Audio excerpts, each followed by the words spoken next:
Okay, we left off we're discussing the concept on Yutes Beis, Masla Mashkosa Batorah.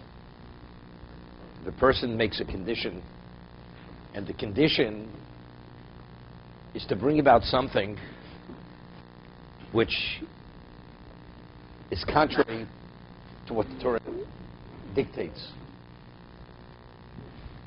or what the Torah says. For instance, a person says, Hareini Nazir, I'll be a Nazir on the condition that I should be able to drink wine. Meaning, only not to cut my hair and not to contaminate to the dead. But drink wine, I will drink wine. That's the condition he's making himself into a Nazir. So that he's not a Nazir, that he's not bound to cutting his hair and contaminating, that's understood. No such thing. A Nazir, it's either all or nothing. But the Chiddush is that he says, I will be another Nazir on the condition. The condition if it's my way. The Torah says if you make that kind of condition, not only is the condition not a condition, you're a Nazir. You're a Nazir on the Torah's terms, not on your terms. Because by saying I am a Nazir, you've already entered into the state of Nazir. The condition is dictating whether it should be or not be. But since the condition is not a valid condition, the condition cannot change the statement, and therefore you're bound to the statement. You following? Because you would say, there's no such thing. Okay, so you're not a Nazir. You want to be something that doesn't exist. So you're not a Nazir, and you're not bound. But it's the other way. We say it's Masa Kayim Tanai Batu. The action remains in place, and the condition is voided. It's just like he never said a condition, and he's a Nazir.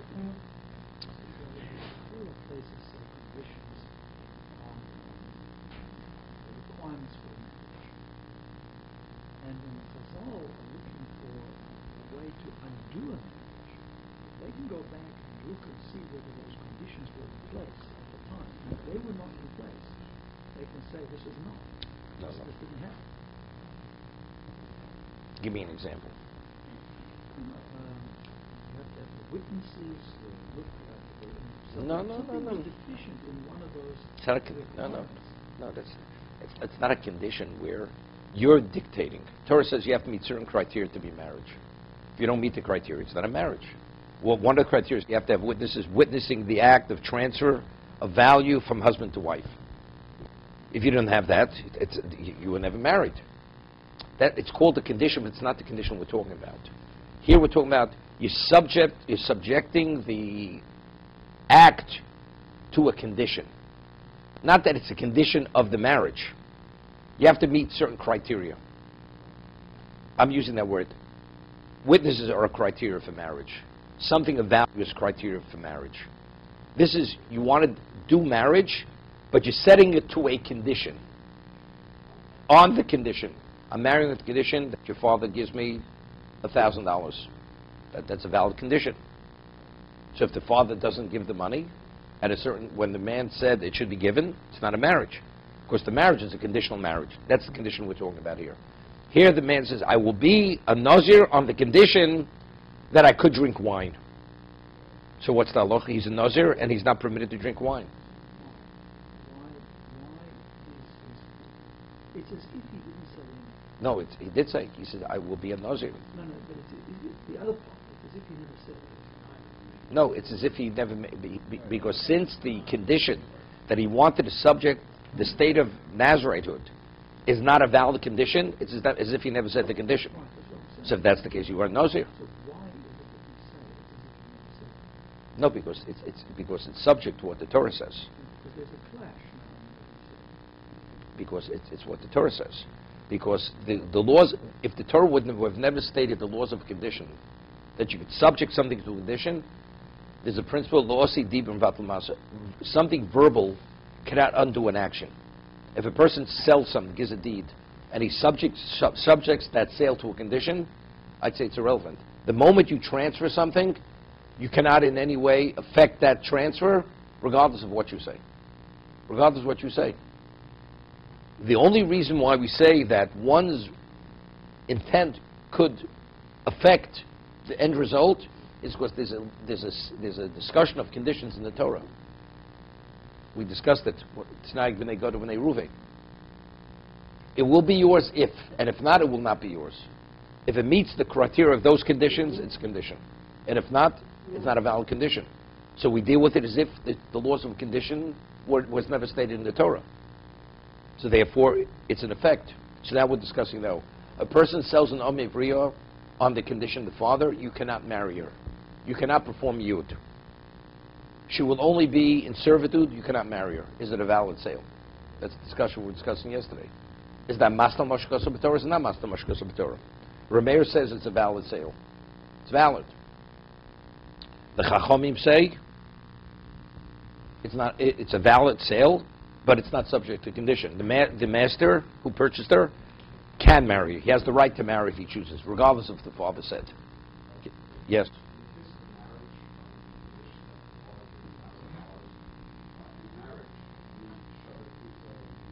No. He's giving her a ring. I'm only marrying you with this ring on the condition your father pays me $1,000. And the father never comes across.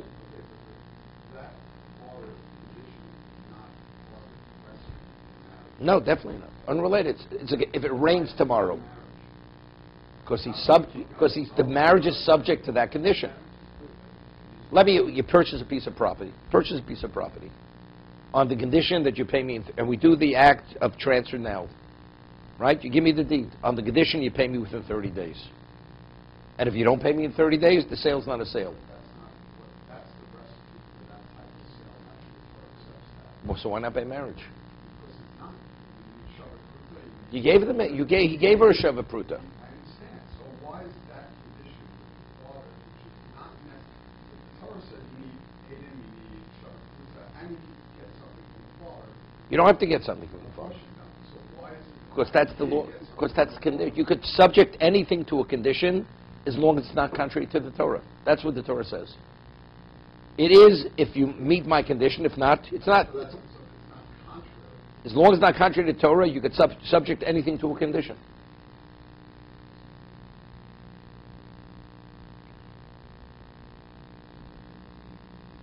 Okay? So Rameir says it's a valid marriage. It's a valid sale, although the master cannot perform yud. The Chacham say no. Imrotz liyayid meyayid.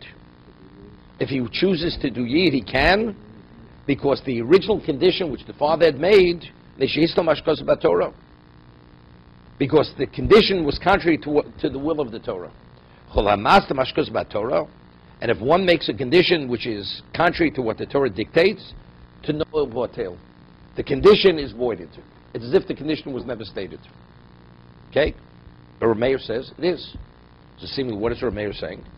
That a condition could be contrary to the Torah. So the Gemara says, Rameir to no kayum. Is it possible to say that Rameir is of the position that a person is able to make a condition although it's contrary to the Torah? V'otanyo. Oma li'isha harei mukdesh le'amna she'ein loch olai she'ksus v'ona. Condition. He has no condition. Not monetary or conjugal obligation to the wife. Harezu mukadeshes. Even though the marriage was subject to that condition, the marriage is a marriage. Utano bot il divrameir. He's fully bound financially and conjugally speaking because the condition is voided. Why? Because it was contrary to what the Torah dictates. Regarding the monetary aspect, the condition is effective. He owes her nothing. He does not have to clothe her. He does not have to feed her. Because that was the condition. So there, he's absolved from that. So that we reconcile Rameir. So we see Rameir does accept the principle that if a condition is contrary to the Torah, the condition is voided. So why, in regard to selling the maidservant, if the father sells her on the condition that the master cannot perform yud, it's a valid sale, and he cannot, it's contrary to what the Torah states, that the master has a right to be miyayit, to marry the maidservant, if he chooses to do so. Let's talk about Rabbi Yehuda. The father. The father. Servant is the object, the master. The master has the right to look. I'll marry her. He doesn't have to marry her. He's not forced to marry her. That's his prerogative. Gives the father money. Purchases her. I'm saying, but at the time, doesn't he have to be exchanged at that time in order to get married? Well, he would have been here last week and the week before. Okay. So Rabbi Yehuda says, since it's Dovshe b'momo Tanokayim, because it's a monetary issue, so therefore the Tanai, the condition is in place. It's not considered contrary to what the Torah says. No, so what's the machlokas? So the Rashba in Ksubas explains it this way. The woman has a right to waive, right? Let's say a man marries a woman, he has a financial obligation to his wife. And the wife waives the husband's obligation to her for food and for clothing. There's no longer an obligation.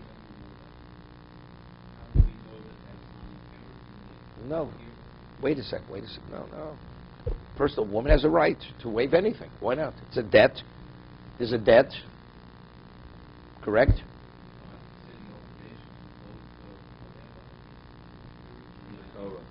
No, the marriage already took place. The marriage... It's illogical what you're saying. No, it's illogical. It's illogical what you're saying. He does have the obligation, but she waived the obligation. It's a monetary obligation.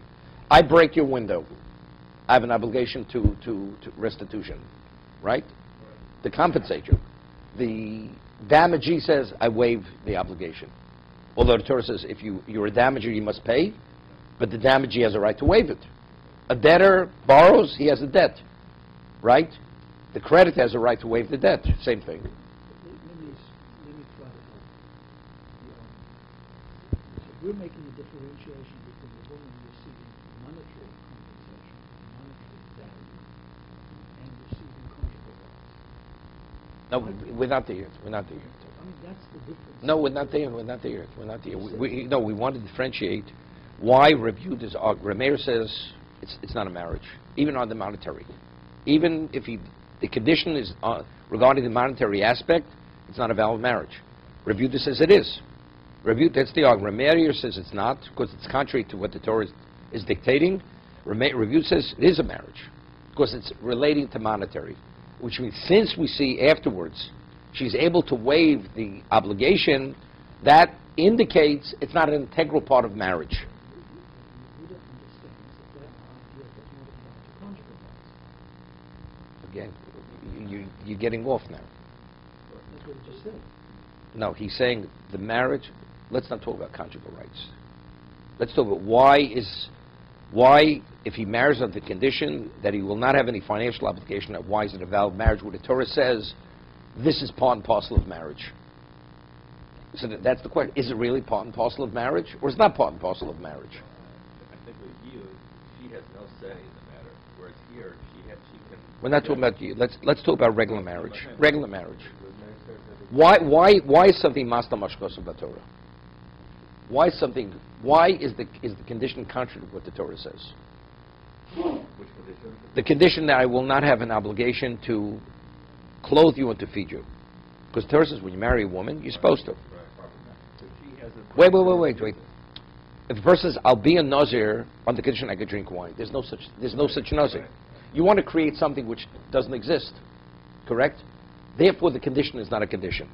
The question is could marriage exist without a financial obligation? That's the argument. That's the argument. You understand? A Nazir, there's no such thing as a Nazir who could drink wine. You call it something else, but that's not a Nazir. Rabbi Yehuda's of the understanding marriage is being married, exclusivity in regard to the sexual relationship. That's exclusivity. The monetary obligation, that's a side issue. You marry a woman, you have a financial obligation to the woman. But since it could be waived, so you see that does not have to be in place for the marriage to be fully functional. It can be a fully functional marriage.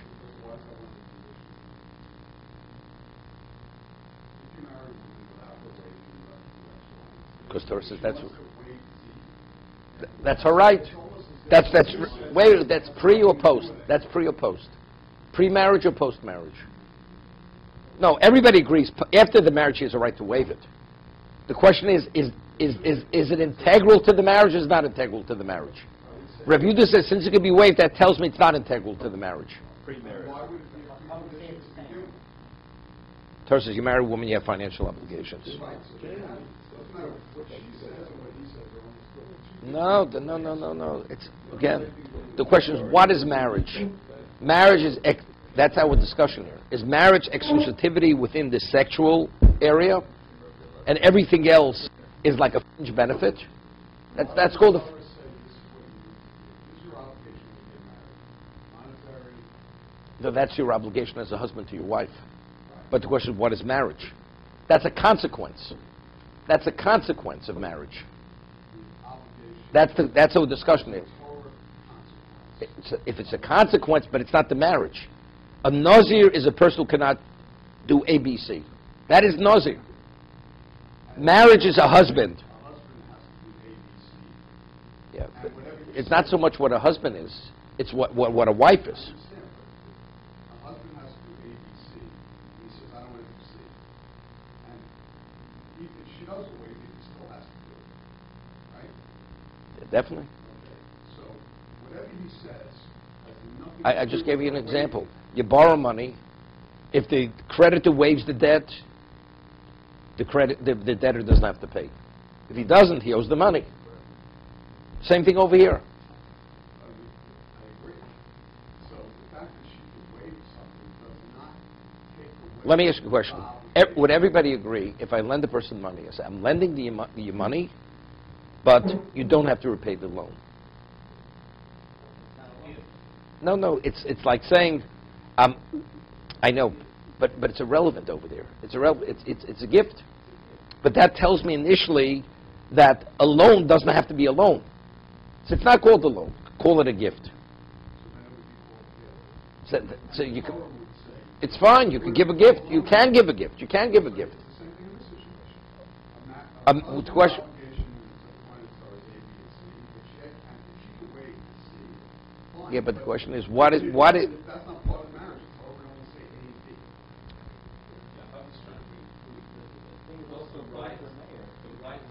Yesterday, David brought this up. The Torah says that if a person is a field worker, so when he works in the field, he has a fringe benefit. He can eat while he works. He can eat the produce. Works in a vineyard, he can eat the grapes. Works in an orchard, he can eat the fruit. Right? That's what the Torah says. Let's say the employer hires the employee, says, I'm hiring on the condition that you cannot eat fruit. Is it a valid contract or not a valid? And the employee is pressed for payment, for money. He agrees to it. I'm not saying whether he did the right thing or the wrong thing. Is it a valid employment contract? What would you say? It depends if it's Torah. That- If it's a Torah obligation. But the mayor seems to say it wouldn't be. Is that- But the mayor, I wouldn't, if he did this, I would say, it Would say the same thing because that's not an employee. An employee means you have to have that right. Otherwise, you're not called an employee. If it's part of that, it's So good, right? According to a mayor, what? No, that's what I'm saying. It would be the same as Rabbi Yehuda, right? The same idea. Since the employee, if he chooses to waive that right, that's a right he has a right to waive. After he's working, he says, I will not eat. He has a right to waive that right. Not before. Same idea. Is it synonymous with being an employee, or is it a side issue? If it's synonymous, you can't create something which doesn't exist. If it's a fringe benefit, a side issue, then you could waive it. Then it could be a precondition. It shouldn't enter into the picture. I'll tell you, in the words of the Rashba in kiddushin, he says, according to a mayor, it's called chatzi kiddushin. It's like a man says, I'm marrying half of you. There's no such thing as marrying half a woman. We had it before. Harei chetzich mekudeshes li. Gemara says, ain't mekudeshes. Right? Because there's no such thing as marrying a half a woman. It's either all or nothing. Marrying a woman without the obligation, that's not called marriage. It's not called Jewish marriage. The mayor says it is marriage. It's marriage, and marriage, you have a financial obligation. So it's a marriage without the financial obligation. And where do we see it's not integral to the marriage? Because if she chooses to waive it, the marriage still is fully intact. So the test is if she can waive it on her. She chooses to waive it. That's Rabbi Yehuda's. That's Rabbi Yehuda's litmus test. That's his proof to reveal that it's not integral to the marriage. So conjugal rights she can't waive. But Rashi says she could waive.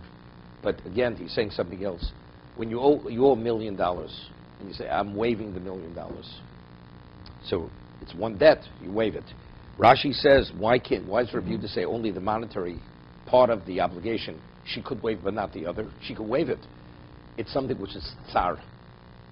Right? The Gemara says in Yuma, how do we know that cohabitation is not permitted in Yom Kippur? It says you have to be in a state of affliction on Yom Kippur. How do we know being denied cohabitation, that's affliction? So the Gemara says, what's a pasuk? It says that when Lavan pursued Yaakov, and then he catches up, and finally he parts from him, he says, I don't want you to afflict my daughters by taking other wives. Meaning you're married to my daughters, don't afflict them. Because if you marry another woman, that means it's going to infringe on their conjugal rights, your conjugal obligation to them. So you see that denying a woman her conjugal rights, that's called affliction. That's called tsar. She's in the state of, she's being afflicted. So Rashi says the reason Rabbi Yehuda says it can't be waived is because a woman could waive it. But it's each individual time. Right now, she says it's okay. What about tomorrow? It's like a davar shelo ba'al olam. Because every time she has the need, it's a new need. So that's why it can't be waived in advance. Not because it's a masna mashkas b'Torah. It's not something which is waivable. You understand? Well, that's the way Rashi explains it. A debt, I owe a certain amount of money. I have to support you for a lifetime. So that's a financial debt. She waives it. She waives it's a lifetime's worth of obligation, financial. But here, which it's each time, it's for instance, it's a halacha that there's certain conjugal obligation a husband has to a wife. What about if a woman, for whatever reason, she craves her husband? At that moment, he has a new obligation. Although previously he didn't have the obligation. Husband chooses to go out of town. He's going to be traveling. There's an obligation. But before he chose to travel, to leave home for a certain period of time, there was no obligation. Because it's the condition which brings about the obligation. That's the reason why Rabbi Yehuda says that you cannot waive. But monetary, that you could waive. Okay?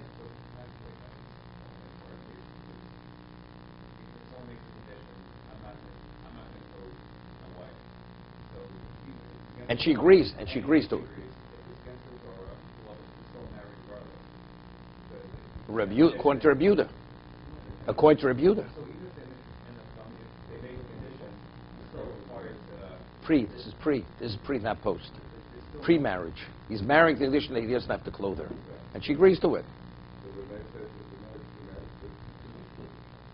That because it's masnat, he's bound. Right. That's always, whenever it's contrary to the Torah. What? Yes, yes.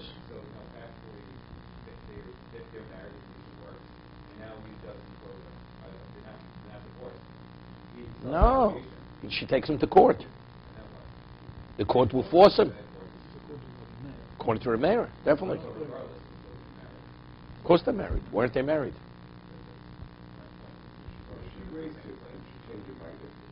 If she what? No, it's gone. It's gone. You first owes your money and you waive the debt. And then you say, well, now I'm hard times. I regret what I did. It's irrelevant. Once you waive it, it's gone. You waive the debt. Whatever it is. That's the debt. Person waives the bloodline and he needs to eat. The husband's not responsible. Wait. It's a debt. It's a debt. I'm indebted to you, and therefore I have to cover whatever it may be. She says, you're not indebted to me. Financially, you're not indebted to me.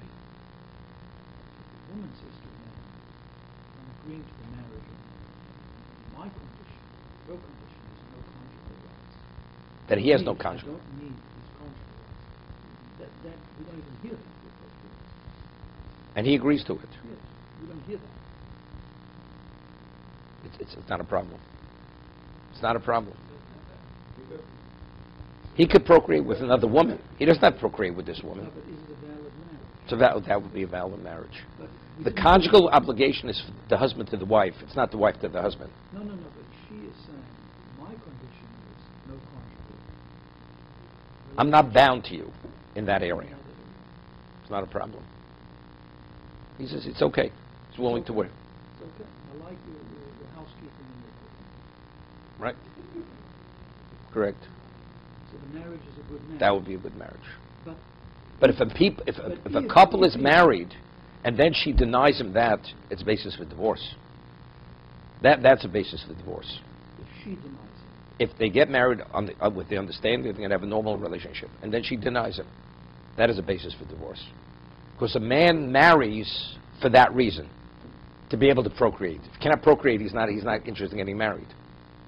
Therefore, that is. But if initially they enter the marriage with that understanding, it's not masla mashkasa b'Torah. It's not contrary to the Torah.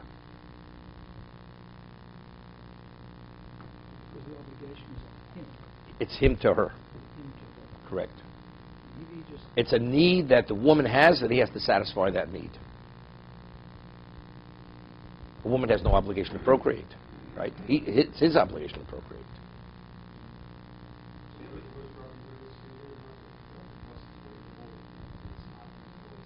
Integral to the actual marriage.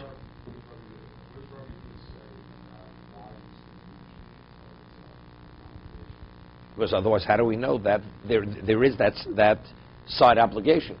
If the Torah wouldn't say it. Correct. Exactly. It's not circular. It's not circular. Okay. I don't see what's circular. So I think what I was trying to say is But it's, everybody agrees. Once they're married, if she waives it, it's waived. Okay, it's waived. So evidently, you see, it's still a viable marriage without the financial obligation. It's still a viable marriage. So if that's the case, what do we see? It's a marriage, except there's a financial obligation, which is a side issue. Okay, we're belaboring the point. We'll go further. So we have to reconcile Reb Meir. So Yud, Reb Meir says by when a father sells his daughter into servitude, he could put that precondition, that the master cannot. So if Reb Meir argues even by money, definitely you should argue by Yud, right? Oma chizki yashani hochdam akro l'oma. Pomim she'enim mochre el l'oma b'levod. There's a word l'oma which is superfluous. He sold it for an oma. That's to communicate to us that a father could put limitations on the sale of his daughter. It's if the Torah is saying explicitly there is such a thing as selling a daughter only into servitude. So if that's it's definitely not masna mashkosa b'Torah. It's not contrary. Rabbanon hay l'oma ma'avdilei. But the Chacham argue. They say it's masna mashkosa b'Torah. Haimboy look at the Tanya. L'oma lam shemochra lipsulim. He's able to sell her to a mamzer, to an illegitimate Jew. Although halachically he's not permitted to marry her, it's not appropriate. It's not an appropriate sale, because since the Torah says Yud, that the option to the master has to be marriage, and in this context, that option is not available to him. Even though if he marries her, there's a tfisas kiddushin, right? Like anybody marries a mamzer. Velodinu. So the Gemara asks, what do I need a pasuk to tell us that he can marry her? To a pasuk will say, I need the word l'oma to say that he can even sell it to psulim. So Gemara says, but it's a kal v'chomer. It's not necessary for the Torah to write a pasuk, a word. Im b'kach l'psulim, l'mikaren l'psulim, right? A man has a father who's a daughter who's a nara, and he wants to marry his daughter who's the nara, right? After until she becomes fully mature, she's still in the domain of the father. And he wants to marry his daughter, the Nara, to a mamzer. His daughter, who's a legitimate Jew, to an illegitimate Jew. Is it valid? It's valid. So if he could sell her marry her to a mamzer, why can't he sell her to a mamzer? Where the mamzer has an option to marry if he chooses to marry her. Right? So Gemara says, Malakach Shinaro. Over here, a man, he has the right to marry his daughter to whoever he chooses to marry her. It's like, what about the woman herself? She'd want to marry herself as an adult to a mamzer. She's doing the wrong thing, but does she have a right to do it? If she marries, it's a valid marriage. So the father has the right of the daughter, as long as she's a nara, that he can marry her, even to an illegitimate Jew. Are we saying that the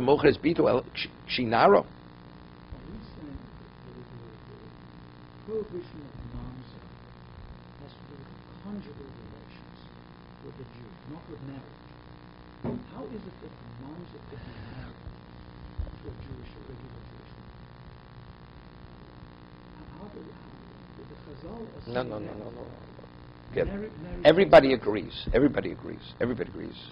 If a legitimate Jew marries an illegitimate Jew, like a mamzer, the marriage is a valid marriage. Wait.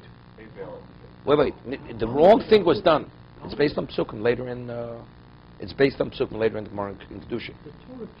Rameir is of the opinion that under normal circumstances, by Chayei Lavim, there's no tfisas kiddushin. Doesn't work. Where you have by just even a negative commandment, the marriage is not a marriage. Like a person marries a mamzer. No, they go through the motions. She's not a married woman. We don't rule this way. We ruled she's a married woman. She's a married woman.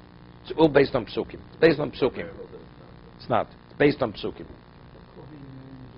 Everybody agrees. Kohen marries a divorcee. There it is. Whatever. It's all psukim. But we ruled that if you marry a mamzer, the marriage is a valid marriage. It's valid. That's what Torah says. It's only chayvi krisis, chayvi misas bezdin. There's no tfisas kiddushin. Right? If the liability is kori, so misas bezdin, the marriage is not a marriage. If the marriage is effective, the child will be a mamzer. But the marriage is a marriage. She's a marriage. If somebody has a relation with it, it's considered adultery. Because one of the parents are a mamzer. That's why. What is the liability for the man? Love, malchus. The person violates a law. Like, even according to Rameir, who says that Chayei Lavin, there's no tfisas kiddushin, if a person has sexual relations with her, he's subject to malchus. Because he violated a losas, a negative commandment. You're not permitted to cohabit with a mamzeres.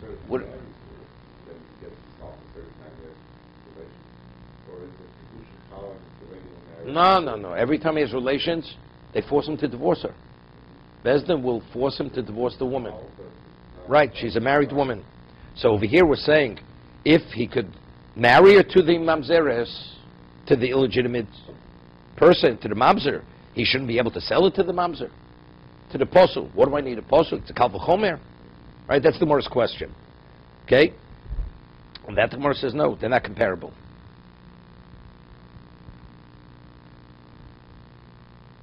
One second. Dinu in makachel psulim, no, in karen psulim. Gemara says no. Malakachel psulim shkenod makariches bitok shinaro. When a person marries his daughter to a mamzeres, he has the right to marry her. As the girl herself, if she wants to marry herself to a mamzer, she has a right to. I mean, if she does it, it's effective. So the father, being the equivalent of the daughter until she becomes 12 and a half, if he should marry her to a mamzer, it's a marriage. You want to draw from Naro to Kitano. Right? Once she becomes a Naro, once she becomes an adult, could the father sell his daughter into servitude? No. So you can't draw from one or the other. What you could do within the context of marriage, when he sells his daughter in servitude, he's not marrying her off. No, he's not. When he sells her, let's say according to the Torah says, where the old most Rishonos kiddushin, the most achronos, either when the father sells his daughter to servitude, the master becomes the father. Either that, or the Torah says you have the right to marry. That's what's happening. So if that's the case, because he could marry her when she's an adult to a mamzer, doesn't mean say he could sell it to a mamzer. Selling is not marriage. Because you see what? The moment she becomes an adult, she leaves the state of servitude. So how do I know that he's able to sell it to what? To an illegitimate Jew, where he has the option to marry her. Maybe not. Talmud lo malo omo. Torah says no. That although yud, what the consequence of a sale may bring about something which is inappropriate, right? Because he's in a position he could marry her, nevertheless he has that right. Hopefully the master will not exercise the right. But if you should choose to exercise the right, it's a marriage. Getting back to Rabbi here. What is the prohibition of There's an argument. There's an argument. Okay. A man marries a mamzeres, and he doesn't have relations with her. Does he get malchus? Right? Has he done something wrong? It's a we rule he gets malchus just for marrying her. Marrying a woman where he could have relations with her, that's already a violation of the law. Again, this is discussed later in kiddushin also. Is it only the act of cohabitation? Is that when he's in violation, but marriage alone is not sufficient? Or even just marrying her, being in a position where you can have relations with her, that's sufficient grounds to be in violation. So we've said that she has a right to receive conjugal relations, right, in a marriage. This man is marrying her, but he cannot perform that right. He has no other. Yeah. Yeah, And she knows that also. She knows it. They both know what's going on. Correct. So he cannot perform that condition. And we said just before that if that condition is not, if the condition that conjugal relations not be had after marriage, the marriage is not a marriage. So how does the mamzer ever become that? It should be the equivalent of. This is not the marriage which the Torah is speaking about. Yes, Torah never doesn't speak of marriage, because this marriage, the Torah definitely doesn't want conjugal. Back to my question again, how does the marriage even take effect? Because that condition can never be. Okay, I hear the question. Good question.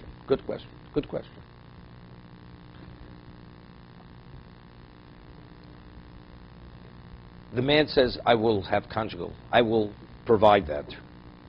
See, again, the Torah says a marriage to a woman who's not chayve krisis or chayv mises bezdin is a marriage. And it brings with it all its obligations.